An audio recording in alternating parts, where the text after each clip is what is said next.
ونصلي ونسلم على سيدنا ومولانا محمد رسوله النبي الأمين المكين الحنين الكريم الرؤوف الرحيم وعلى آله الطيبين الطاهرين وصحبه الكرام المتقين المنتجبين. أما بعد، فأعوذ بالله من الشيطان الرجيم. بسم الله الرحمن الرحيم. محمد رسول الله صلی اللہ تعالی علیہ وآلہ وسلم. صدق اللہ مولانا العظیم. محترم المقام حضرت صاحبزادہ میاں محمد ابو بکر صاحب دامت برکاتہم سجادہ نشین آستانہ عالیہ سلطان الاولیاء برہان الاتقیاء حضرت میاں شیر محمد صاحب شرک پوری قدس سرہ العزیز، دیگر مشائخ و علماء کرام، خواتین و حضرات، اور پتوکی میں عظیم الشان سالانہ محفل میلاد کے میں شرکت کرنے والے ہزارہا غلامان مصطفیٰ، اللہ رب العزت کا شکر ہے جس کی توفیق سے ہم اس عظیم الشان محفل میلاد مصطفیٰ صلی اللہ علیہ وآلہ وسلم میں حاضر ہیں، اور اس کا روح پرور منظر اس حقیقت کو آشکار کر رہا ہے کہ آقا علیہ السلام کے ماہ میلاد کی آمد ہے، اور یہ قمقمے، یہ روشنیاں، یہ سجاوٹیں، ہزارہا لوگوں کا یہ جوش و خروش، یہ جذبہ اور ولولہ عشق برے جذبات کے ساتھ آقا کے ماہ میلاد کی آمد کا استقبال کر رہا ہے. ہم آقا علیہ السلام کا کھاتے ہیں، آقا علیہ السلام کا گاتے ہیں، آقا علیہ السلام کے لیے جیتے ہیں، اور آقا علیہ السلام کے لیے ہی مرتے ہیں. تو میں یہ عرض کر رہا تھا، آج کی یہ محفل میلاد مصطفیٰ صلی اللہ علیہ وآلہ وسلم، اس کو یوں سمجھیں کہ استقبال ربیع الاول کی محفل ہے. یہ آج سفر کی آخری شب ہے، آخری شام ہے، اور کل ماہ ربیع الاول کی پہلی شام ہے. تو اس محفل کا درجہ استقبال ربیع الاول کا ہے. آج کی اس عظیم الشان محفل کے لیے جس موضوع کا میں نے انتخاب کیا ہے، اور وہ بیان ایک پیغام کی حیثیت رکھتا ہے کہ آپ ایک پیغام لے کر جائیے. وہ قرآن مجید کی ایک آیہ کریمہ کا سورہ فتح کا ابتدائی حصہ ہے، محمد الرسول اللہ، اور یہی ہمارے کلمہ طیبہ، کلمہ توحید کا دوسرا جز بھی ہے. آپ کلمہ پڑھیے، لا الہ الا اللہ محمد الرسول اللہ، یہی 3 لفظ ہمارے کلمہ طیبہ کا دوسرا جز ہے اور قرآن مجید کی آیت کریمہ کا عنوان بھی ہے۔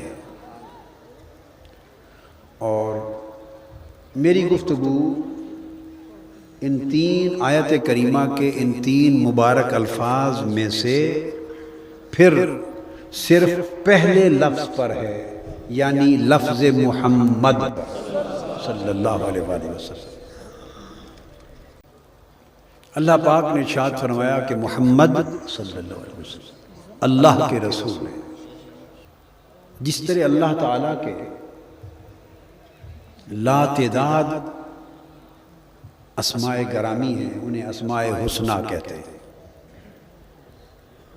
اسی طرح حضور نبی اکرم صلی اللہ علیہ وآلہ وسلم کے بھی لا تعداد اسماء گرامی ہیں۔ عرف عام میں 99 نام اسماء حسنہ میں معروف ہیں، اور آقا علیہ الصلوۃ والسلام کے بھی بہت سے ناموں میں سے 99 نام اسماء گرامی معروف ہیں۔ اب 99 ناموں کی بات ہوئی تو میں ایک نکتہ سمجھاتا چلوں۔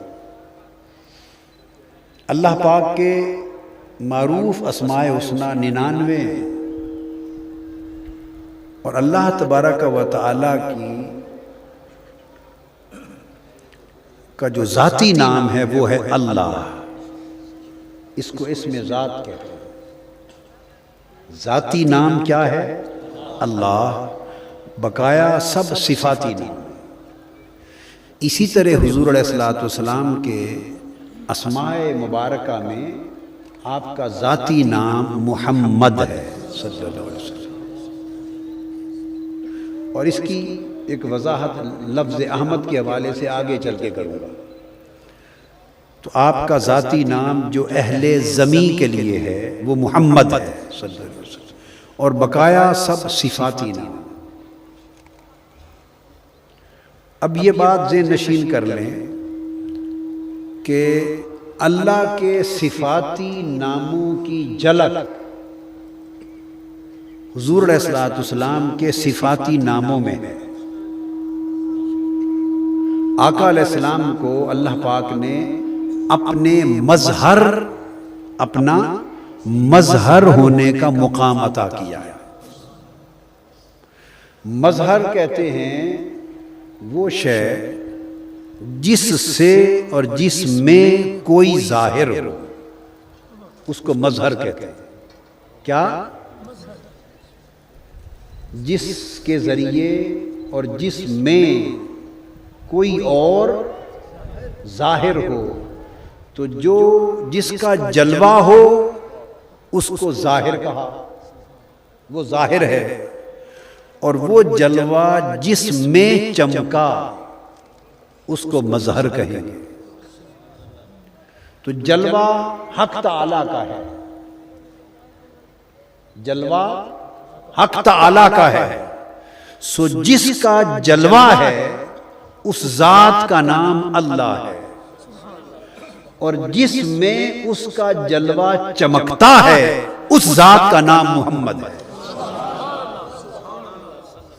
سو اللہ ظاہر ہے اور حضور علیہ الصلوۃ والسلام مظہر ہے۔ اب آقا علیہ السلام مظہر ہیں اللہ کی صفات میں بھی، اللہ کے اسماء میں بھی، اور اللہ کے افعال میں بھی۔ افعال مصطفیٰ یعنی حضور علیہ الصلوۃ والسلام کے فعل مبارک، جو کام آپ نے کیے، آپ کے فعل، وہ اللہ کے افعال کا مظہر ہے۔ یعنی مظہر ہونے کا مطلب یہ ہوگا کہ فعل حقیقت میں اللہ کا ہوگا، مگر نظر وجود مصطفیٰ میں آ رہا ہوگا صلی اللہ علیہ وسلم۔ آپ اس کی مثال کو پہلے سمجھ لیں، پھر آگے آسان ہو جائے گی بات۔ میں اب دراصل جو موضوع میرے ذہن میں تھا، اب میں خود ہی تھوڑا سا اسے ہٹتا جا رہا ہوں۔ موضوع ایک اور تھا ذہن میں، مگر اس میں پاک اور مظہر کی بات سے ہم ایک اور سمت جا رہے ہیں، تو کوئی موضوع معلوم نہیں، ایک نیا ہی موضوع بن جائے۔ تو میں یہ عرض کر رہا تھا، جیسے آپ آئینہ دیکھتے ہیں، آئینہ، تو آئینے میں آپ اپنی شکل دیکھیں، جس کے سامنے کر لیں وہی ظاہر ہو جاتا ہے۔ آپ آئینہ اپنے سامنے کر دیں تو آپ ظاہر ہو جائیں گے اس میں، میری بات سمجھیں؟ آپ آئینہ کسی اور کے سامنے کر دیں تو وہ ظاہر ہو جائے گا۔ آپ آئینہ پانی کے سامنے کر دیں، جھیل کے سامنے، تو اس میں جھیل ظاہر ہو جائے گی۔ پھول کے سامنے کر دیں تو پھول ظاہر ہو جائے گا۔ آئینہ روشنی کے سامنے کر دیں تو چمک اٹھے گا، آئینہ اندھیرے کے سامنے کر دیں تو تاریک ہو جائے گا۔ چاند کے سامنے کر دیں تو اس میں چاند چمک اٹھے گا، سورج کے سامنے کر دیں تو سورج چمک اٹھے گا۔ لہٰذا آئینے کا اپنا کمال یہ ہے کہ جس کے سامنے ہو وہ اس میں ظاہر ہوتا ہے، جس کے سامنے ہو وہ اس میں۔ اب فرق یہ ہے کہ ہمارے آئینوں کا رخ بدلتا رہتا ہے، کبھی کسی نے اٹھا لیا، کبھی کسی اور نے اٹھا لیا، تو رخ بدلتا رہتا ہے۔ تو یہ جو آئینہ ہے یہ مظہر ہے، یہ آئینہ ہے مظہر ہے، جو چاہے اس میں ظاہر ہو جائے، جو چاہے اس میں ظاہر ہو جائے، یہ تو مظہر ہے۔ اب آقا علیہ السلام کو اللہ پاک نے اپنا مظہر بنایا، اور جب اپنا مظہر بنایا تو آقا علیہ السلام آئینہ خدا ہوئے، آئینہ خدا ہوئے۔ اب ہمارے آئینوں کا رخ بدلتا ہے، مگر جو آئینہ خدا ہے مصطفیٰ صلی اللہ علیہ وآلہ وسلم کا رخ انور، اس کا رخ کبھی نہیں بدلتا، وہ ہمیشہ خدا کی طرف رہتا ہے، اور رخ خدا ہمیشہ آئینہ مصطفیٰ کی طرف رہتا ہے۔ مصطفیٰ کا چہرہ آئینہ ہونے کے ناطے حسن خدا کو اپنے اندر جذب کیے رکھتا ہے، اور خدا کا چہرہ قدرت چونکہ آئینہ اس کا مصطفیٰ ہے، وہ ہر وقت مصطفیٰ میں چمکتا رہتا ہے۔ اس لیے جو کوئی مصطفیٰ کو دیکھے گا، جو کوئی مصطفیٰ کو دیکھے گا تو وجود مصطفیٰ کے آئینہ میں خدا کو دیکھے گا۔ جس نے افعال مصطفیٰ کو دیکھا تو فعل مصطفیٰ کے آئینے میں فعل خدا نظر آیا، جس نے صفات مصطفیٰ کو دیکھا تو صفت مصطفیٰ کے آئینہ میں صفات خدا نظر آئیں، اور جس نے ذات مصطفیٰ کو دیکھا ذات مصطفیٰ کے آئینہ میں ذات خدا نظر آئی، اور جس نے اسم مصطفیٰ کو دیکھا محمد کو، اس کو اسم محمد میں خدا کے جلوے نظر آئے، اللہ نظر آئے۔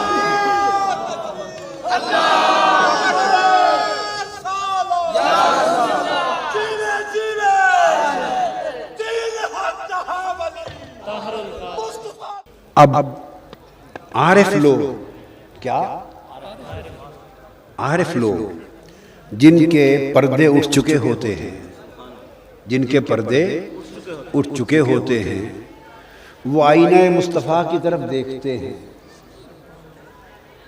اور جب آئینہ مصطفیٰ کی طرف دیکھتے ہیں تو انہیں اس میں نور خدا نظر آتا ہے۔ جب نور خدا چمکتا نظر آتا ہے، پھر وہ جب مصطفیٰ کی بات کرتے ہیں تو ساتھ خدا کی بات کرتے ہیں، چونکہ چہرے میں نور جو اس کا جلتا نظر آتا ہے، اور خدا کی بات کرتے ہیں تو مصطفیٰ کی بات کرتے ہیں، چونکہ خدا خود تو نظر نہیں آتا، وہ آئینہ مصطفیٰ سے ظاہر ہوتا ہے۔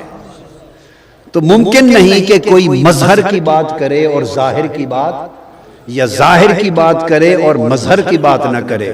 تو جنہیں نظر آتا ہے وہ خدا و مصطفیٰ کو اکٹھا دیکھتے ہیں، خدا کو ظاہر دیکھتے ہیں، مصطفیٰ کو مظہر دیکھتے ہیں، اور جنہیں نظر نہیں آتا جب ان سے پوچھتے ہیں تو وہ انکار کرتے ہیں، وہ انکار کرتے ہیں۔ تو ان کا انکار کرنا اس وجہ سے ہوتا ہے کہ وہ دیکھنے سے قاصر ہیں، وہ دیکھنے سے قاصر ہیں۔ جو دیکھے گا وہی مانے گا نا، بولیے، جو دیکھے گا وہی مانے گا، جو دیکھ نہیں سکتا وہ مان سکتا ہے؟ جی،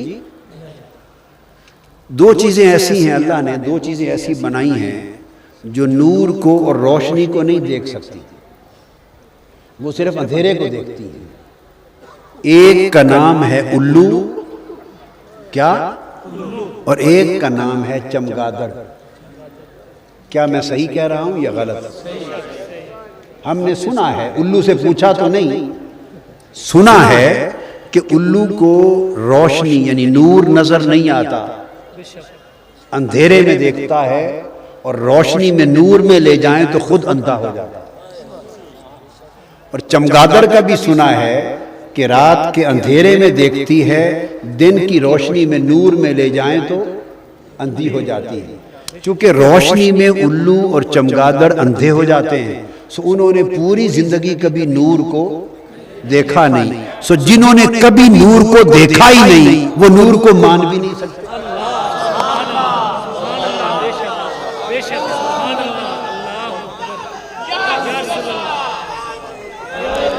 سو نہ الو کا قصور ہے نہ چمگادڑ کا قصور ہے، اللہ نے انہیں بنایا ہی ایسا ہے، وہ نور کو روشنی کو نہیں دیکھ سکتے، تو جب انہوں نے روشنی کبھی دیکھی ہی نہیں تو کیسے مانیں گے؟ مان سکتے ہیں؟ سو قاعدہ یہ ہے کہ جو دیکھ نہیں سکتا وہ مان نہیں سکتا، اور جب دیکھتے ہیں تب مانتے ہیں، جب دیکھتے ہیں تب مانتے ہیں۔ زلیخا نے ایک روز سیدنا یوسف علیہ السلام کو زلیخا نے دیکھ لیا تھا، سو وہ دیکھ لیا تھا تو دیوانی ہو گئی تھی اور ماری ماری پھرتی تھی، تو جب دیوانی ہو گئی تو پورے شہر میں مصر میں بدنام بھی ہو گئی۔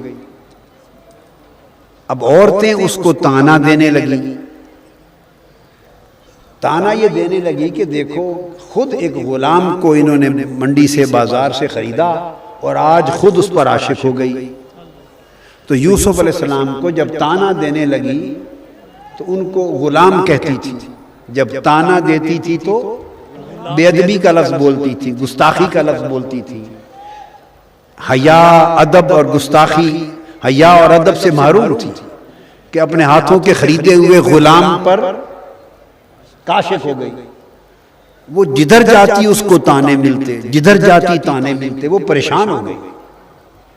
تو اس نے پھر سوچا کہ میں اس کا کوئی حل تلاش کروں کہ تانوں سے تو بچوں، تانوں سے بچوں۔ وہ چلتے چلتے شاید کسی عارف کے پاس جا پہنچی، عارف کے پاس جا پہنچی اور اس نے کہا کہ عورتیں تو کھا گئی مجھے اور ہر وقت تانے دیتی ہیں کہ میں عاشق ہو گئی ہوں فلاں پر، تو مجھے کوئی راستہ بتا دو کہ میں کس طرح اپنی عزت بچاؤں، تانوں سے بچوں۔ اس کی خوش نصیبی کہ کسی فقیر کے پاس جا پہنچی ہوگی، عارف کے پاس پہنچی ہوگی۔ اگر بدقسمتی سے کسی فتویٰ باز مولوی کے پاس پہنچ جاتی تو شاید وہ اس کو بھی خراب کرتا، اس کی قسمت بچ گئی۔